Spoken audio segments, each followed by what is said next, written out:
आज मन अति सुंदर में घर का माहौल बेहद गर्म रहा।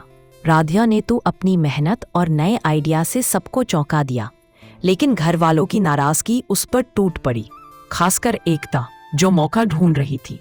उसने राधिया की हर गलती को बढ़ा चढ़ाकर पेश किया और उसके खिलाफ मोर्चा खोल बैठी। राधिया ने इस बार मिठाइयों की पैकिंग के लिए बम्बू बॉक्सेस का नया आइडिया दिया था। प्रेजेंटेशन सच में अलग और प्यारा था। क्लाइंट मिस्टर अग्रवाल भी बोले कि मिठाइयों का स्वाद और पैकिंग दोनों अपनापन जता रहे हैं। यानी शुरुआत में तो राधिया ने सबका दिल जीत लिया, लेकिन कहानी यहीं पर रुकने वाली कहाँ थी। ओमकार और एकता खुश नहीं थे। ओमकार ने ताना मारा कि दिमाग लगाने की जरूरत नहीं थी, बस कहा गया काम करना चाहिए था। एकता ने तुरंत मौके का फायदा उठाया और राधिया की नाकामी का ढोल पीटने लगी। दोनों साफ चाहते थे कि राधिया का भरोसा और इज्जत खत्म हो जाए। ड्रामा तब और बढ़ा जब मिठाइयों के डब्बे खोलते ही फंगस नजर आई। सब हैरान रह गए।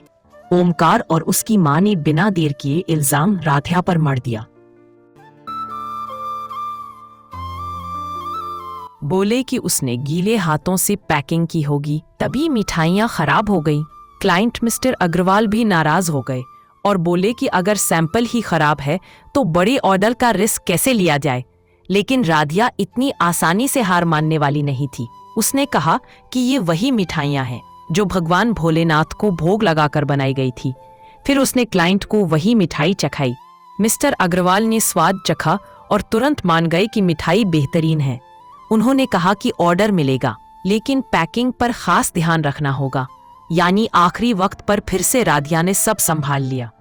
घर में लेकिन माहौल शांत नहीं हुआ। ओमकार और कुछ बुजुर्गों ने राधिया को खरी खोटी सुनाई। बोले कि उसकी वजह से पहली बार क्लाइंट के सामने उन्हें शर्मिंदगी उठानी पड़ी। वहीं रजनी ने राधिया का पक्ष लिया और कहा कि गलती किसी से भी हो सकती है, लेकिन ऑर्डर को बचाया भी तो उसी ने। धीरे धीरे परिवार दो हिस्सों में बंट गया। एक तरफ आलोचक, दूसरी तरफ समर्थक। ये बातें सुनकर राधिया बहुत दुखी हो गई। उसे लगा कि जैसे उसके मायके का बिजनेस खत्म हुआ था, वैसे ही अब ससुराल का भी दोष उसी पर डाला जा रहा है। वो अकेली रो रही थी, तभी प्रथम सर आए। उन्होंने उसे समझाया और हिम्मत दी। बोले कि छोटी सी चोट पर मत रो, बुलबुल भी तुमसे बहादुर है। उनकी बातें सुनकर राधिया को थोड़ी राहत मिली। उधर एकता ने अपनी माँ से कहा कि अगर राधिया को हमेशा के लिए गिराना है तो छोटे मोटे नुकसान सहने होंगे, लेकिन उसकी माँ ने चेतावनी दी कि कारोबार में साजिश मत करना, वरना बड़ी सजा मिलेगी। साफ है कि एकता की चालें यहीं खत्म नहीं होंगी। तो दोस्तों, आज हमने देखा कि कैसे राधिया ने मेहनत और भगवान पर भरोसा रखकर बड़ा ऑर्डर बचा लिया, लेकिन परिवार के भीतर खटपट और गुटबाजी लगातार बढ़ती जा रही है। ओमकार और एकता की चालें थमने का नाम नहीं ले रही हैं। वहीं प्रथम का सहारा राधिया को धीरे धीरे और करीब ला रहा है। अब देखना यह है कि क्या राधिया हर बार अपने विरोधियों को मात दे पाएगी या फिर एकता की नई चाल उसे घर से बाहर कर देगी। यही है मन अति सुंदर का असली मजा।